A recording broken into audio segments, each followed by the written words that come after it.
Hello and God bless. Sure has been a long time since I was here. Yes, it has, but you know what? God's been good and God's been faithful. I want to start by encouraging you and just telling you that God can use you.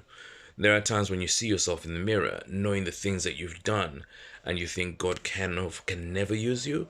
God can use you and will use you.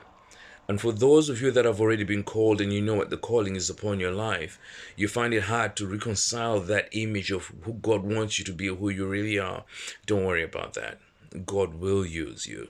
And the passage that showed me that has encouraged me is in the book of Ezekiel, chapter 37, when he was talking about the divided Israel and the two tribes that were there, the tribe of Ephraim and his allies, and the tribe of Judah. He said this. He was talking to Ezekiel. I'll just read from 15. He says, "Again, a message came to me from the Lord. Son of man, take a piece of wood and carve on it these words. This represents Judah and his allied tribes. Then take another piece and carve on these words. This represents Ephraim and the northern tribe of Israel. Now hold them together in your hand as if they were one piece of wood. When your people ask you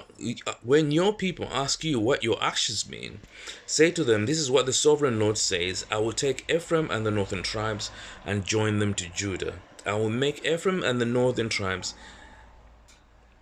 I will make them one piece of wood in my hand." So God was saying that these two tribes, basically, well, the tribes, Ephraim and his allies in Judah, he says, I'll take them and I'll make them one in my hand. Listen, what I'm trying to tell you is the person that God has called you to be and the person you see today, for you, it might be hard to believe that God can actually use you. But God here is saying that I will take who you are now and who I want you to be, and in my hand, I'll make that person one. So what you have to do right now is just believe in God. What you have to do right now is just continue serving by faith. Don't look at that guy in the mirror as telling you that you can't be who God has called you to be because of the things that you've done or the things that you're doing. I want you to rise up above it and believe that God has called you. And then you, in his hands, he'll make you into one person. Those two people, the bad you and the good, the you that you want to be, God will make you into one person.